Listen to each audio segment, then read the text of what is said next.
because I want to give you a pep talk or because I want to make you feel good about yourselves. No, I'm here to tell you the truth.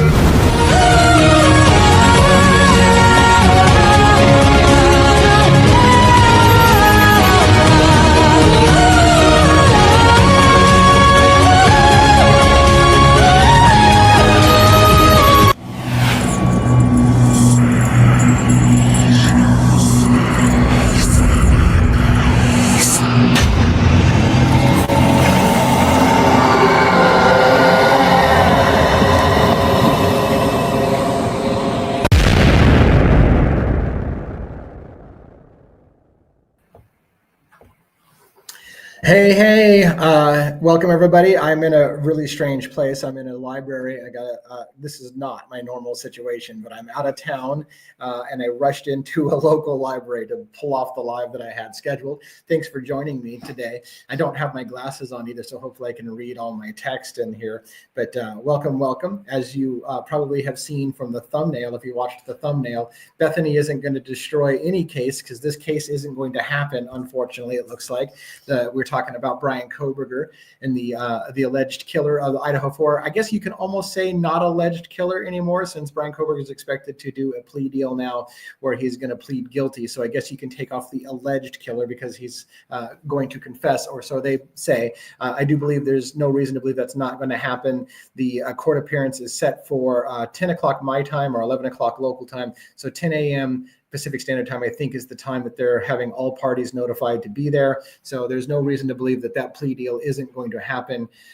We expect witness or family impact statements to be read. That'll be very brutal, probably. So I just thought I would come on live and spend a little bit of time with you guys because I know there's a lot of questions out there in the true crime community and that have been following this case for a long time. I don't know if you've seen, I did an official response. I don't know how echoey it is. It sounds really echoey in this room. So sorry about that. Again, this is not my normal place to go live. So I've never been here before. I rushed in last minute. So I wanted to be able to answer some questions, explain things to you as I understand it, get you to be able to get a one-on-one if you have like, hey, what are you going to do now, devil's advocates, now that this is wrapping up, and all those kind of questions. So fire them out at me if you are willing to do so, and I will try to do my best to see everything. Again, I don't have my glasses on, so I wonder if I can zoom in on the text and make it, I can zoom in on the text and make it bigger. There you go. Oh, you know what I'm not doing? I'm not showing the comments on screen for you all to see. So let me do that so that you guys can have that at least on the screen. And of course, if nobody sends a text message, it's not going to work, but it looks like it's on. So anybody have any questions, comments, concerns about how things are going to go with tomorrow's scheduled hearing, what to expect going forward? I guess if nobody answers any or asks any questions, maybe I'll just tell you. I'll just go for it. Again, I'm looking for comments in the feedback. So if you have comments, I will get them up. Okay. Teresa asked a question. They have as tomorrow's hearing on the calendar for a while. So again, I believe this when I see it. Yeah, that's fair. That's fair. It may have been a placeholder that was already on there, but something that I was sent today by somebody indicated that they're asking all parties to be in attendance. Now, maybe that was just meaning the council. So maybe that was a boilerplate, but I took it to mean that they expected the families to be there as well. So maybe that's not the case. We'll see. It's generic, no subject. Okay. I think it's still going to be, I think the reason why they picked the date that they did for when the plea is going to be submitted is because they have placeholders on the calendar for different court events. In other words, the reason why the plea is going to be presented is because it was an already scheduled time for the court to be meeting in session. And what they're going to be doing now at that date is the plea deal. So I think it's a little bit of both, to be fair. From my understanding, they probably had the pre-scheduled time on the calendar for some event that may have happened. And it could have been whatever business they had before the court. Today, that business is, or tomorrow, that business is going to be the plea deal, from what I understand. Hello, Crime Tech Explorer. How are you doing? Thanks for checking in. I pulled Ada County schedule and didn't see it. I did see it, but again, I saw it from a document that was sent to me, not from their website. So good call. But I have no reason to believe that is not happening tomorrow. I know a lot of people are saying I'll believe it when I see it.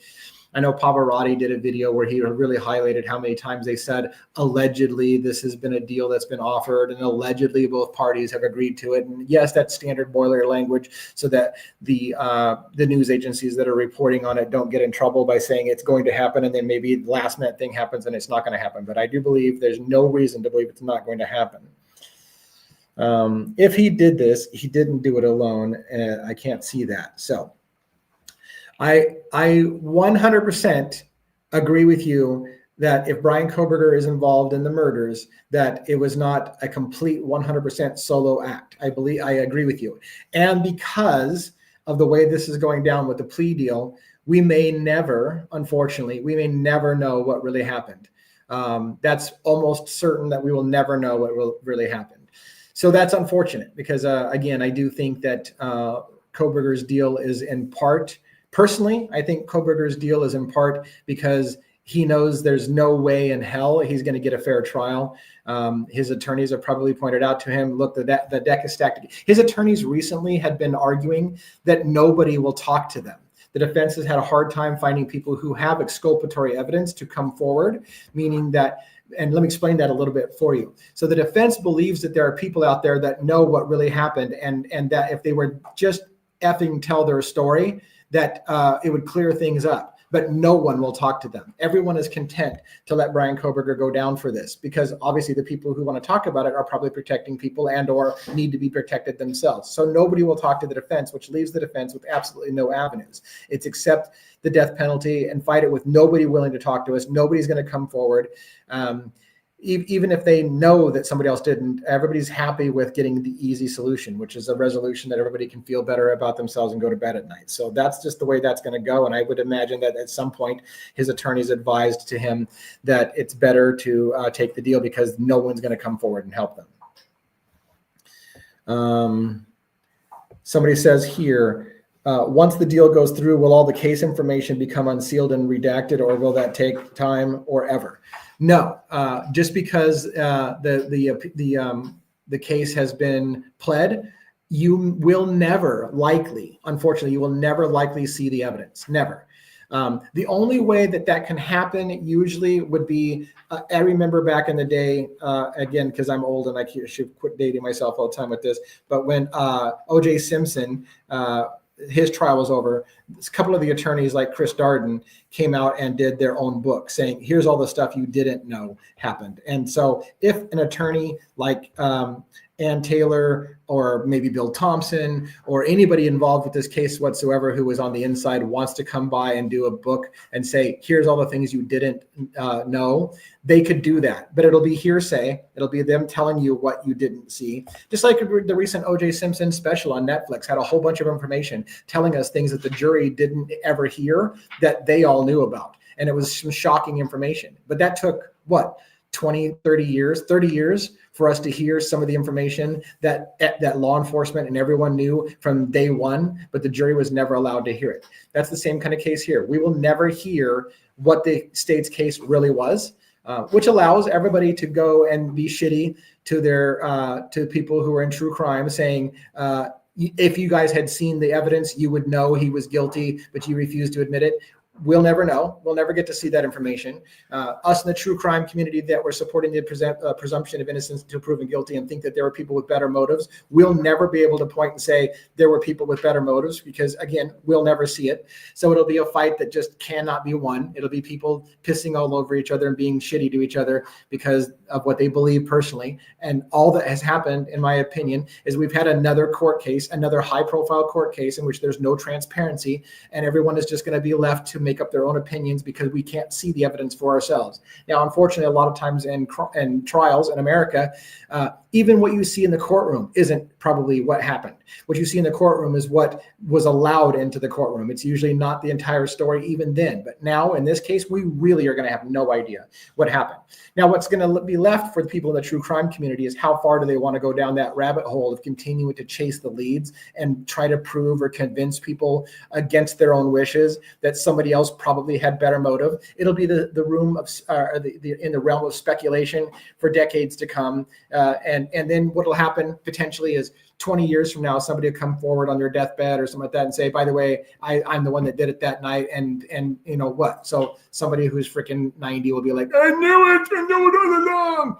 It's just not going to be a good day for anybody to be able to have their moment. So, all right, let's see what else.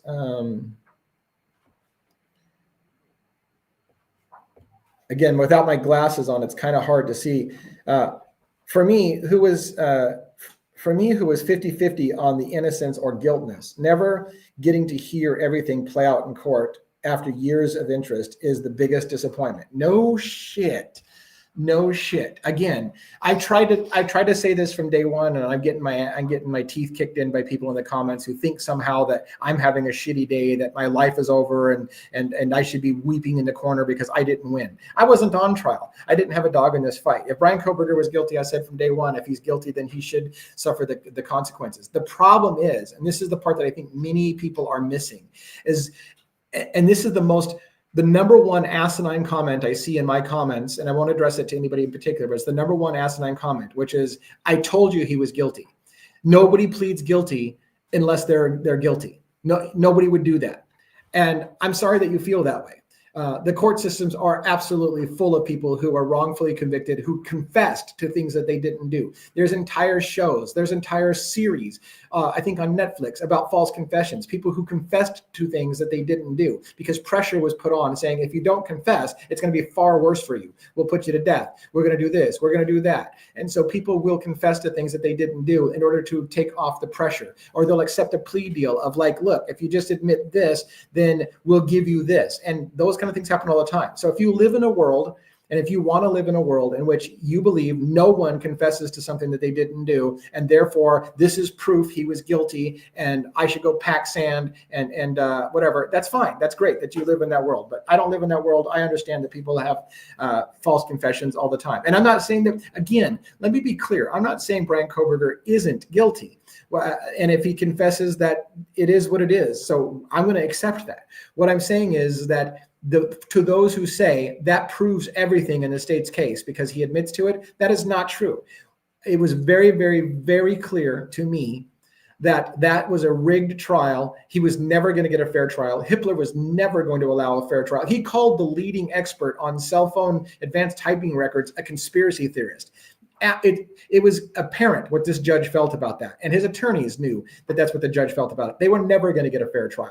So then you have to take the next best thing. Now, you ask Bryan Kohberger, do you want to roll your dice with the fact that the judge absolutely is not going to preside over a fair trial? He's only going to allow in evidence that suggests that you're guilty. He's never going to listen to anything that suggests that you're not guilty. And he's going to put you to death. Or you can just admit to doing it. Let the families come on and tell you how you're a monster and they hope you rot in hell and have their day. And then you make a new life for yourself. And your life is now behind bars, but at least you have a life. That would be advice that you would give anybody that's facing a situation where the court is you have no fair trial. You're not going to get your fair day. And if you're Bryan Kohberger, and if you are innocent, you hope that by taking the deal that somebody will continue out there in the public to hold those accountable who really did it. And that maybe someday there'll be some form of relief, the Innocence Project or something come along that says, hey, now that we know so-and-so did it, and there's definitive proof, why is this guy sitting in jail? Why was he forced to take a plea deal with no appeals options when it's clear now who really did it? So you hope for that day. So you resign yourself that your new life is one behind bars. You accept that that's just a bad deal you got in life this time go around. And then you hope that maybe someday somebody will exonerate you and prove that you didn't do it. If he wasn't guilty, of course. All right. Let me see if I can see some more comments here.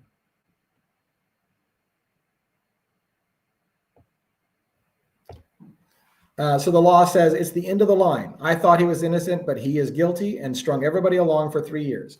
So let me just say this. I understand your logic. This is what I just railed against a minute ago. I understand your logic. If he confessed to it, that means he is guilty. And I'm sorry that you live in a world like that where you don't understand people will confess to things that they didn't do. And I understand why in your mind, once he confessed, it's now a done deal and he's a piece of shit for having lied to people for 3 years. That is not the way I necessarily see it. There are lots of scenarios where people are forced into confessions because it won't be a fair trial. And so while you have every right to say he's a piece of shit and wasted everyone's life for 3 years, I would say that we don't know, just because I personally don't know that because the guy confessed to it, that means he is guilty. He confessed because he had no choice and they were going to execute him. And he may, again, let me say for the record, he may indeed be guilty. But what I'm saying is there are scenarios in which he may not be guilty and he just didn't want to be put to death. So again, you can feel any way you want about it, but I think that you maybe want to educate yourself a little bit on false confessions. People falsely can confess all the time. And if you live in a world where you think that anybody who confesses did it, I think you're missing the boat. All right.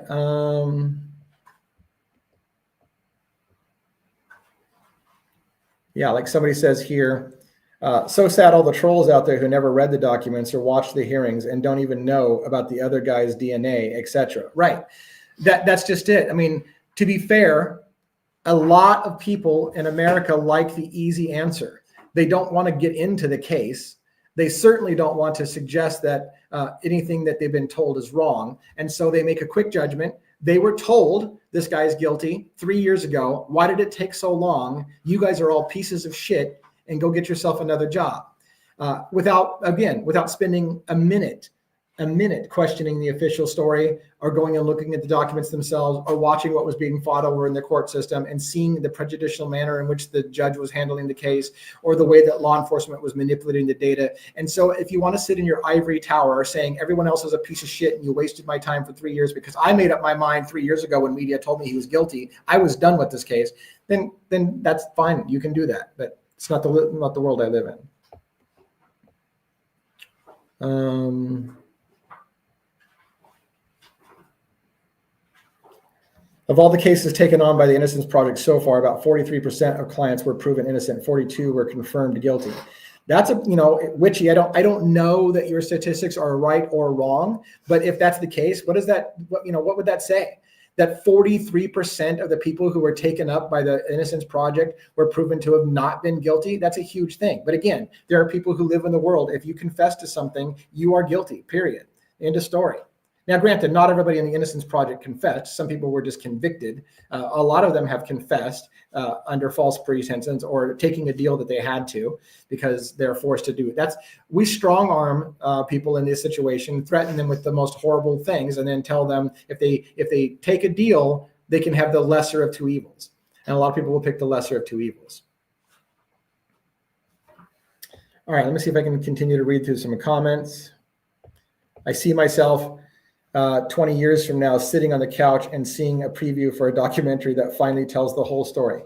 Yeah, I mean, to be fair, he's never going to do this, but I'm going to be reaching out to Bryan Kohberger. I'm within miles of him. I'm going to see if I can get him to talk about things once the case is over and the trial's done. People are going to, of course, clamor to write the book, to tell the story. Even if he's guilty, people wrote books, stories, like Catherine Ramsland wrote the book about BTK. There was no question BTK was the serial killer in anyone's mind. He confessed to the killings, and he told Catherine Ramsland in detail what he was thinking, how he picked his victims, how he felt about it, and all those things. And so people are interested in those kind of things. If that's the case, people are still interested. So Kohberger will have his chance to let people know what really happened. And here's the thing: if a book comes out and Kohberger sits down with somebody and he tells you, yeah, here's what I did and here's why I did it, then that will at least give peace to a lot of people, because then we will no longer question whether or not Bryan Kohberger did it. If he, in his own words, sitting down with a representative that he's not getting paid money for, because again, a lot of people can't profit off of telling their story. So if Bryan Kohberger, with no money motivation whatsoever and nothing on the line, sits down with an author or whatever and tells his story and says, yeah, I did it, I will 100% believe that that's what he did, because at that point he has nothing to lose. He's in jail for the rest of his life. He can't make money off the book. He can't make money off the sensationalism. So if he comes out and finally exposes all and says, yeah, I did it, and here's how I did it, and here's why I picked the girls, and here's why I picked that night, and that's what he says, I will 100% say, there you go. Fucking can't argue with that. But if Bryan Kohberger maintains his innocence the entire time, and basically we get word that he's only in jail because he knew he couldn't get a fair trial, there's going to be people beating down doors trying to figure out what happened. And then it's going to be a fight, and people are going to be argumentative and hate each other, and more reasons to hate each other, because some people, like myself, hate the idea not only that somebody is innocent behind bars. I do hate that idea. But here's what pisses me off worse than that. The idea that people who did do the murders or who were involved in the murders walk scot-free, and people praise them as if they're somehow heroes and exonerated. And I knew you didn't have anything to do with it. And if they were killers, if they lured people back to that house and killed them that night, and they were complicit, and then they walk free with people patting them on the back of how proud they should be that they've finally been exonerated, it makes me want to puke. That disgusts me more than anything. It disgusts me more than the innocent person sitting behind bars, to see that killers could be praised for getting away with it. That's what makes me sick, is that thought. So let me see.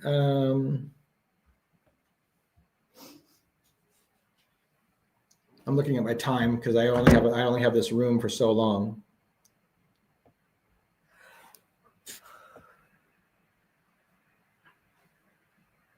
Somebody added extra statistics. Witchy again. Innocence Project on DNA specific cases. 10% of their innocent clients had taken a plea deal. The IP does not take plea cases often. They concentrate on convicted cases. Yeah.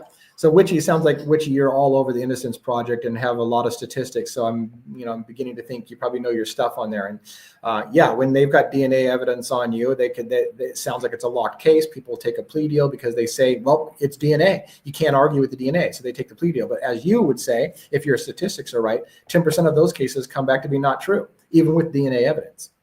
And I could give an example. We've talked about it many, many times about an evidence of the people who have been convicted of crimes because transfer DNA got onto people that they weren't even at the crime scene, but their DNA was there. So in the eyes of many ignorant people, if your DNA is there, you were there, you did it. If Bryan pleads guilty, it is to my understanding, he has to admit guilt to each individual person and give some kind of explanation with it. He will be asked if he is forced and or coerced and so on. Brutally honest, I don't think that's really necessarily true. There are conditions that sometimes are demanded upon the plea deal. So for example, it is possible Bryan Kohberger can simply plead guilty and remain silent and let everybody chew his ass and tell him how he needs to burn in hell and have their moment to say things, but he does not have to apologize. Now, sometimes in a plea deal, they'll be like, the only way we're taking this off the table is if not only do you admit guilt, but you apologize. And they can ask for that as part of their plea deal. But it is not a foregone conclusion that Bryan Kohberger is going to apologize to the family. In fact, I would guess, and I could look like a jackass in about, 12 hours. But I would guess that Bryan Kohberger is not going to say a word. That his attorney is going to submit the thing on him. He's going to sit there stoically while everybody stands up and calls him every name under the book. He won't show a lot of emotion because, again, I believe that he has autism spectrum disorder, so he's not going to show a lot of emotion, which will be nothing more than to convince America that they had it right. Look at that stone cold killer who doesn't give a shit that families are hurting because he just stares blankly at them. That's part of his condition of autism spectrum disorder. Of course he's going to look that way. That's my opinion. So is it possible we will all in America be shocked to death and Kohberger will get up there and say, I want to say a few words. Yeah, I did it. And I'm sorry that I did it. I was selfish. I was in a moment, whatever. Then again, we can all put this to bed. So fantastic. If Bryan Kohberger did it, if he wants to get up and clear the air and say, yeah, I did it. But I imagine he's going to be silent and we're going to all be left wondering, did he really do it? Or did he accept a plea deal to save his life?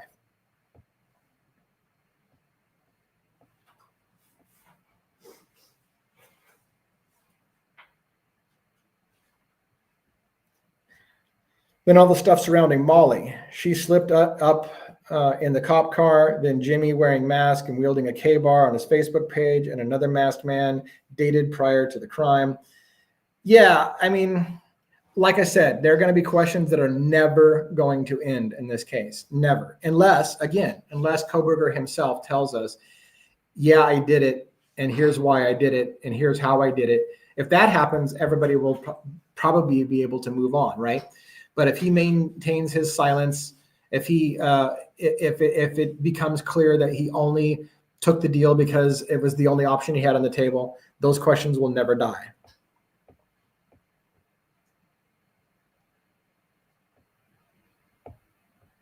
I'm looking for comments, so give me a second here.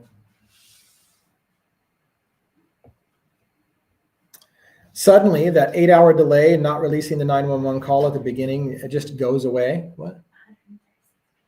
I think the leaker also needs to be outed. Yeah, unfortunately, Ruth, absolutely. Here's the thing. I am the title of this episode was going to be about Bethany. I 100% believe Bethany Funk had exculpatory information. It is everything that I see that I think is credible is Bethany Funk saw somebody in the house that night. She saw them in their underwear in the house. And what she states will ruin the case. That's why I titled this episode, How Bethany Funk's Testimony Could Ruin the Case. She did not want to testify. She moved out of state. She was trying to fight being subpoenaed. She wanted nothing to do with getting put on the stand because they could have, under cross, got her to basically admit that she perjured herself, that what she saw is not what she said she saw, and it would be screwed. But that's speculation that we will never get to hear. So again, beating a dead horse. I know people want to not hear about it. Everyone who's on the Bryan Kohberger's guilty train is going to tell you that you're a shitty human being for questioning Dylan Mortenson's story and Bethany Funk's story. Yet, it's never going to put to bed how no one understands what happened. And in fact, according to leaked messages from people who knew grand jurors, the grand jurors who heard Bethany and Dylan's testimony thought that they should be investigated. So the grand jury, even though they were willing to admit that there was enough evidence to proceed against trial with Bryan Kohberger, believed that Dylan and Bethany need to be investigated because there's something that doesn't make sense. And here's the problem that I have with that fundamentally. And I know those, again, who believe that Bryan Kohberger is guilty don't give a shit to hear this. But here's my problem. I need to know, for my own peace of mind, I need to know how Dylan and Bethany knew Bryan Kohberger. Because if Bryan Kohberger did do it and those girls were covering up for it, then what's the connection? We need to understand. If we know the connection, if those girls knew Bryan Kohberger and Bryan Kohberger did it and they had any part in covering up what he did, then great, we can all have some peace. But so far we have no connection that makes any sense to why Dylan and Bethany acted the way they did. I still maintain that there's a strong possibility that there was other people involved and that they knew, at least Dylan. I'm not sure about Bethany, but at least Dylan knew that what was going to happen that night. That's my theory. But at some point, we have to stop talking about it. Because again, if Kohberger gets up there and says he's guilty, and more importantly, if Kohberger gets up there and makes a statement of a guilt, where he says, yeah, I did it, and here's why I did it, or how I did it, anything that basically goes beyond him being silent. I think the biggest thing that's going to be a problem for everybody to move on in America is if the court case stays sealed, and it will. We'll never see the evidence. Bryan Kohberger keeps his mouth shut and never says a word in his defense, just simply has a plea deal entered on his behalf to avoid being killed. This will never die. This will go on. The only thing that's going to give resolution, real true resolution, is for Kohberger to take the stand and say, yes, I did it. Here's why I did it. And here's how I did it. Then people could rest and go, okay, not only did he confess, but he explained himself. That would give closure. But I really, really, really don't imagine it's going to happen that way. I imagine that he's going to be silent and stoic, and we're all going to be left to know, asking, did he take the deal so that they wouldn't kill him? All right, let's continue to see if there's any more comments.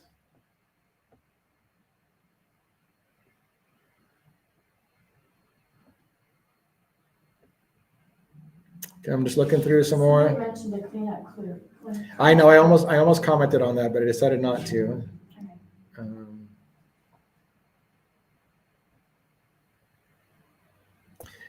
Yeah, this comment, I don't know how to. They won't walk scot-free. The internet will get to the truth. I don't know. The difficulty is that there are some really, really smart people in the true crime community, and there are some people who are going to fill out FOIA requests. In fact, the craziest thing we heard last night, and I don't know if there's any truth, I almost am afraid to say it again, on Birdie's Live last night when Birdie and I were on there, they were talking about that shooter and the fire that's set a fire in Idaho and lured in firefighters and shot one of the people or two people at the scene of the crime. And then it turns out that one of the people shot and killed was involved in investigating the Idaho 4 murders. And you're thinking, if that's true, are you fucking kidding me? Like, how deep does this shit go? But again, at the end of the day, no one wants to have a complicated story. Everyone wants an easy answer. They want to go to bed. They want to put this behind them. It's been 3 years. They want to be done with it. They don't want to hear, oh my God, there's even more cover-ups and there's more lies and there's more people that are dying to cover up this story. But as I said, there's really, really good people in the internet community, and they'll be filing FOIA requests. And the reason why I brought it, the whole reason I started that thing about the firefighter that got shot was allegedly he had filed FOIA requests, Freedom of Information Acts requests to get information related to Idaho 4 and then get shot and killed. So on the one hand, true crimers will continue to fill out those FOIA requests, and how many other people will have accidents or get killed and different things because they're asking for the data that will blow the case open and change the story that everybody's happy about going to bed saying it's done, it's over.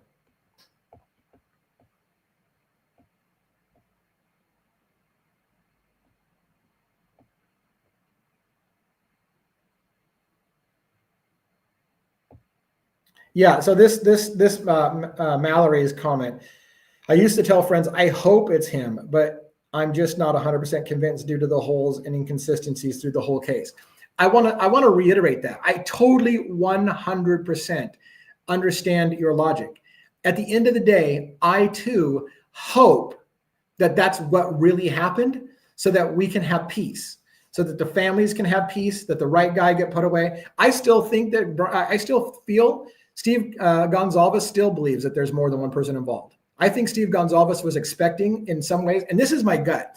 My gut tells me that Steve Gonzalez was expecting that maybe other perpetrators were going to come out during the investigation of Bryan. I am convinced that Steve Gonzalez believes that Bryan Kohberger was involved. I just don't think Steve Gonzalez thinks that Bryan Kohberger was the only one involved. And I think he was hoping, and he hinted, wait till you see the trial, because this is going to blow up. Because I think that Steve Gonzalez was hopeful that under cross, you'd find out who the co-conspirators were, because I believe that I personally feel Gonzalez also believes that there was others involved. And now he's left, if that's the case. If. I may be completely wrong. But because it is clear Steve believes Bryan was involved and did it. But I believe he also thinks others were involved. So if that's the case, then Steve now will have to live with the reality that no one is ever going to hold those other people accountable. And is that peace for him? I don't know.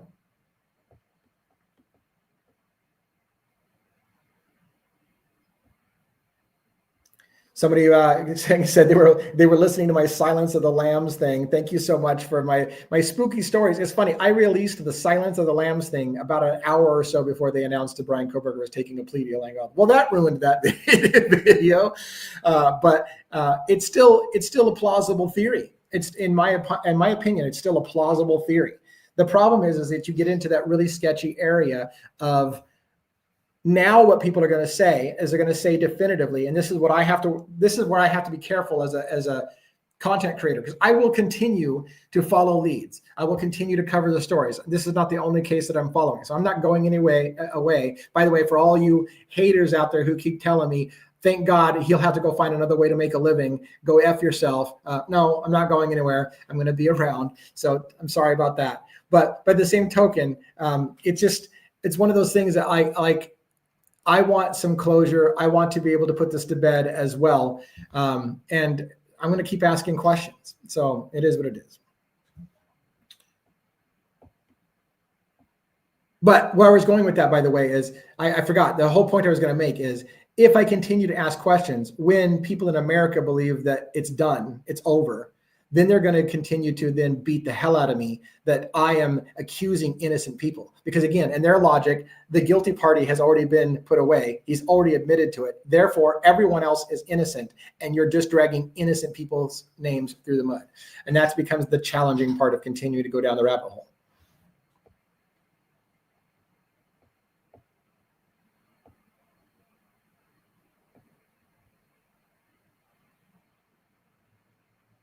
There's comments that I can't quite verify if that's true or not, so I don't want to put them up in the comments yet.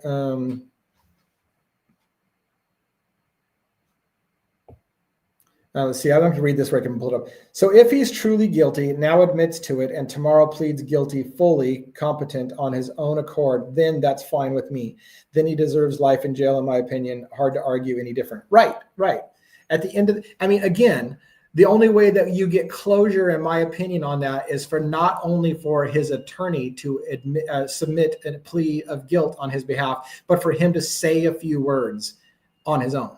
That'll give some closure to people. Now, if you're a person who believes that Bryan Kohberger is a monster, you probably believe that's no way he would do that because he's a piece of shit and will want everybody to go away not having closure. But hopefully, if Bryan Kohberger really is the guy, that he will stand up and give some people some closure and be like, yeah, I did it. And maybe he will say sorry, or maybe he won't say he's sorry. It doesn't matter. Closure will be saying, yeah, I did it in his own words. Because again, let me reiterate. If all that happens is Bryan Kohberger remains silent at the table while his attorney submits a guilty plea on his behalf, it doesn't close anything. What it tells you is it tells you a man who was afraid that he was going to be put to death by a trial that was never going to be fair chose his life over being executed. That's it. That's all it tells you.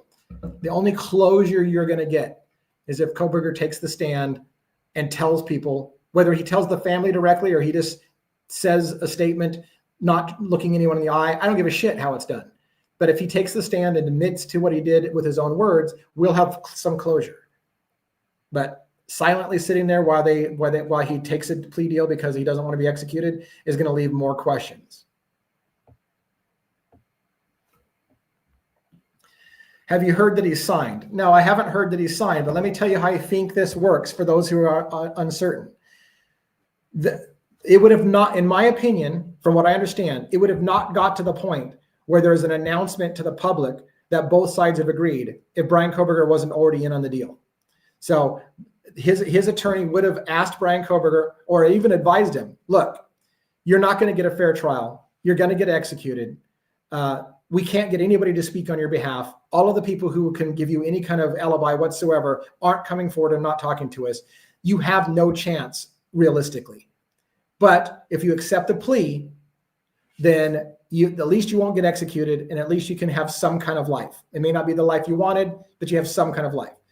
He would agree to that, and only after he agreed to that would they go to the prosecution and say, yes, our guy is willing to do this if you take it off if you take the death penalty off the table. And here's where that happens. What happens at that point is a negotiation takes place.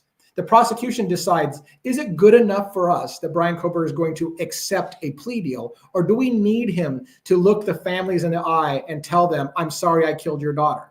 Now, it's possible the prosecution could say that. Only way Bryan Kohberger is getting a plea deal in this case is if he looks Steve Gonsalves and Maddie Mogan's parents in the face, and and Xana's and Ethan's, looks them in the face and each individually tells them, I'm sorry I killed your kid. That's a possibility. That's a possibility that the prosecution could make that a stipulation of his plea. But more than likely, if you hear the rumors out there, the prosecution has been scrambling to get out of this. Steve Gonsalves, I watched an interview with Steve Gonsalves just yesterday after the announcement was made. I think it was on, I can't remember her name. But anyways, he was interviewed, Steve Gonsalves. How do you feel about this? And he was hot about the verdict. Or about the plea change. He was hot about it. And he made it, where was I going at that point? He made it clear that there wasn't justice in this situation. And so I had a point that had to do with the whole confessing or whatever. But I just feel like, again, if Bryan Kohberger, if he doesn't come up and actually admit and say that he did it, and he just takes a plea deal, it's not going to provide the closure that everybody wants and needs.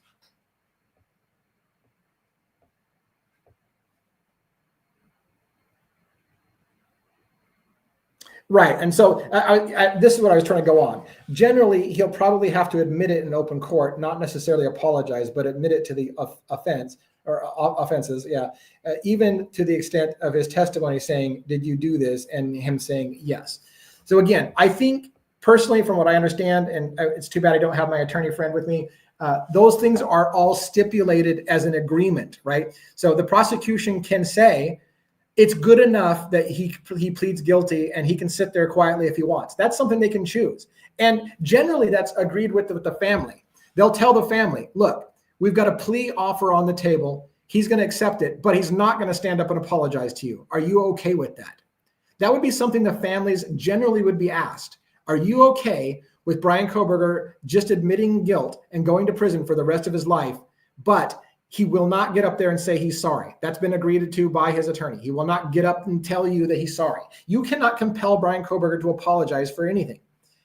So if the family's saying, no, I will not accept anything short of him looking me in the eyes and saying, I'm sorry, then that would be stipulation. And then the prosecution would take that under advisement. We're not going to offer, we are not going to accept a deal, anything short of your client admitting he did it and that he's sorry for doing it. So again, the end all what I'm trying to say is all these questions about, does Bryan Kohberger have to say it? Does he have to utter the words yes to every count of murder? That would be stipulated on the terms of that plea, in my opinion. Now, I'm not an attorney, but there is a scenario in which the prosecution is okay with Bryan Kohberger remaining quiet and his attorney just saying, Your Honor, he pleads guilty to these charges, and she could say on his behalf, yes, he pleads guilty to that. Yes, he's plead. That could be in the deal. So I just, people who are asking, does he have to? I don't think he has to do anything. We don't know yet what the terms and conditions of the plea agreement were.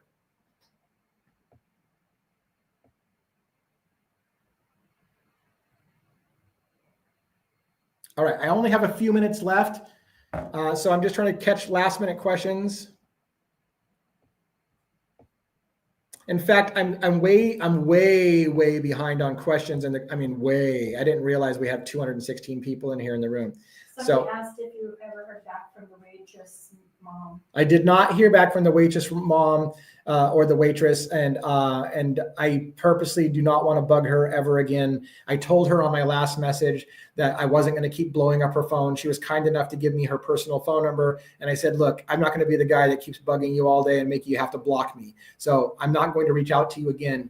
But if you want to reach out to me, I'm here and I'm ready to listen. So I have not heard anything since, and I do not intend to write her again.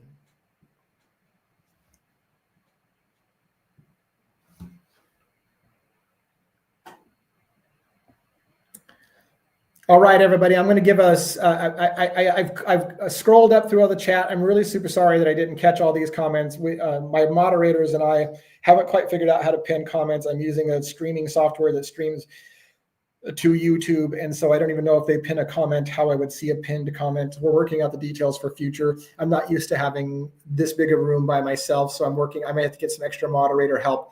But in the meantime, I just wanted to let you know that if you have a last second question, we got about 2 or 3 minutes. You can throw a question in there. I'll see if there's a hot take question on the way out. Otherwise, I will wrap up this thing and let everybody get on to their day. I hope that you will continue to consider watching Devil's Advocates.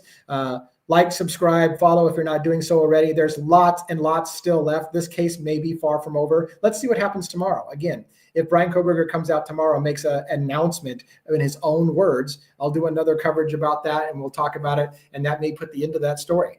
If he comes out and he remains stoic and doesn't say anything and the questions remain, we're probably going to continue to ask some questions. But we will do so respectfully, because as much as people think I'm not a piece of shit who doesn't give a shit about the families, I just feel that the families should want to know what really happened and not accept the easy answer. That's all. Now, if the family wants to put somebody to death or puts them away for life that may not have done it, or let people go who may have helped them out, that's on them. That's okay. But I would prefer to find out what really happened.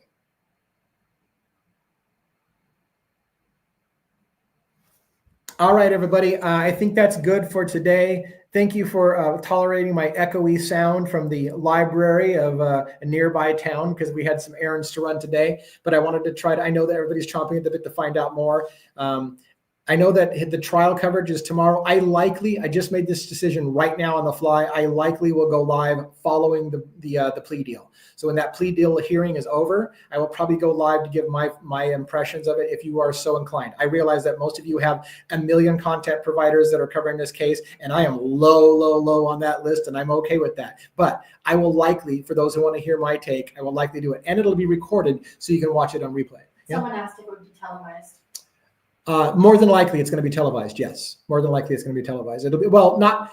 So here's what I think. More than likely, it'll be streamed live on the internet from the Idaho Court's website. So go out to the Idaho Courthouse site. There's a page for streaming all of their court proceedings. That'll be there. I imagine the press will be on site like flocks. So CNN, Fox, every major news station is going to be there for it. Whether they're going to be allowed into the courtroom or not, I don't know. It's a very small courtroom. There will be statements outside the courthouse. Family members will likely be interviewed as they come out of the house and how they feel about it. All kinds of shit will happen. It'll be a media storm tomorrow. So yes, pay attention. And when I go live, I will try to go live after the storm is over. So, and I think I have a live scheduled for tomorrow night at 6 p.m. Shit, maybe the storm won't be over until then. So if the storm's still going on, the next time you'll hear from me is tomorrow night's live at 6 p.m. Pacific Standard Time. That's it, people. I need to wrap up so that the library can get their room back for the next person. Appreciate you guys taking some time to listen to me. Pacific Standard Time is where we're at, Dreamcatcher or Dreamcatcher. Yeah, I'm in Pacific Standard Time. I think Idaho is 1 hour off from us because they're not on daylight savings time or something like that. So they're an hour ahead. So anyways, I'm out, people. I got to get wrapped up. Thank you so much for coming. Thanks for listening. I hope you like, subscribe, follow the channel because there's more to come, I assure you.